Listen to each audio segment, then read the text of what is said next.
Let's talk about the UFC 298 main event on pay-per-view between Alexander Volkanovski and Ilia Topuria. This fight is fascinating on many levels, and one of the most interesting things about it has been the way that people's opinions have shifted on Volkanovski since he had his loss to Ilia Makhachev. Prior to that loss, he was looking absolutely unbeatable. In many people's eyes, even though he didn't get the win over Islam in the first match, he definitely won a moral victory at the very least, and he followed that up with an amazing, dominant win over Yair Rodriguez, who had been looking unstoppable himself. And it's crazy how things can turn on a dime in this sport, because by taking that second fight with Islam on short notice and coming up short, so much of the MMA community is somewhat writing him off and basically saying that Ilia Topuria is going to go out there and finish him. So let's dive into why that opinion might be right and also why it might be wrong, and I'll wrap it all up by giving you my official prediction of what's going to happen in this fight.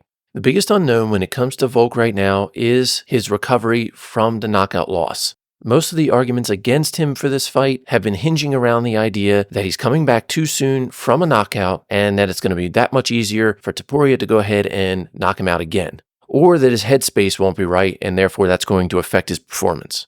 I think if he had not taken that fight with Islam and had not had that loss, the conversations around this particular fight would be completely different. So if the unknown about Volk is going to be his recovery from that knockout, and that's really the only unknown that we have, let's look at the things that we do know about him. With the exception of that somewhat bizarre post-fight press conference where he got a little bit emotional after the knockout loss, I think most people would agree that Volk is one of the most mentally strong and mentally capable fighters in the entire roster. So if there is someone capable of coming back from a loss like that and coming back from a concussion like that, it's fair to say that Volk is that guy. Another thing that we can confidently say about him is that he is going to learn from that mistake, and we know that ever since that event happened, he has been preparing hard for this fight with Topuria. You know that he's watching the online commentary, you know that he's seeing what people are saying about him getting knocked out in this fight. There's no question that he's going to be putting into work to make sure that he comes out on top. Another thing that we know about him is that he's been taking advantage of every medical option that he's had to help him heal and recover from the concussion. He has talked about that in interviews, and one of the most fascinating things is that this is the first time he's ever been concussed, even going back to his rugby days. So that lets us all know that he's not a guy who's been knocked out and concussed multiple times and therefore has suffered that type of damage on an ongoing basis. This was his first time, and he's taken all the precautions he possibly could to recover from it and heal up. Therefore, I don't know that we can say that that's going to be a weakness coming into this fight. And one of the other considerations is the fact that when he took the second Islam fight on a very short notice, he had to not only fly halfway across the world to get there, but then he had to cut a lot of weight from the time when he wasn't training and staying in shape. And it's possible that that sort of brutal and short weight cut did have an impact on his ability to take a shot. So now that we've addressed what everybody is considering to be his biggest weakness going into this fight, let's talk about his last two full-on performances where he had his full training camps and ability to prepare. The first was his first match with Ilia Makhachev, in which he looked amazing and had a razor-close fight with the guy that most people think is a dominant pound-for-pound number one right now. And not only did he have a razor-close fight with him, he finished that fight on top, dominating Islam, to the point where I believe if there was one more round in that fight, he very well could have finished him. He matched Islam in the striking department, he matched him in the wrestling department, which is the one area that everybody believes Islam is incredibly dominant, and he outlasted him in terms of cardio.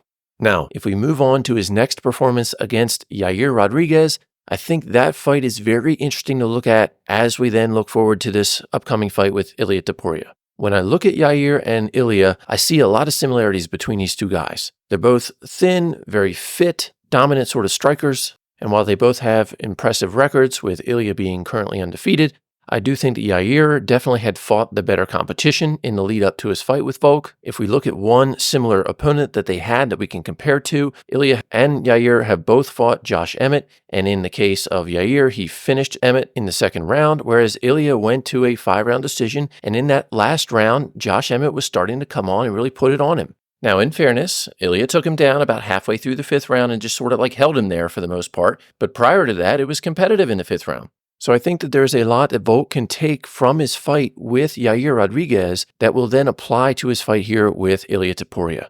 I think overall, Yair is a more dangerous striker. I think he's a more dynamic striker, and Volk was able to put him away in the third round. The difference here, though, is going to be all those intangibles that we were talking about in the beginning in terms of Alex's condition and his state of mind after that loss. Those absolutely will work in Topuria's favor, and I think that's why we're seeing the lines on this fight as close as they are. If Volk didn't have that loss, I think we'd be seeing either a 3 or a 4-1 favorite in this fight.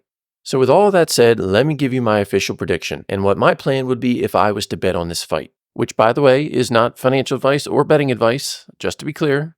I believe Volkanovski should win this fight, and my prediction is that he will do it by decision. I think Topuria is going to make it a scrap, and I think he's a durable, tough guy who's going to be able to go all 5 rounds no problem. But in the end, Volkanovski's experience, his time in the cage with the best of the best, should prevail and give him the victory.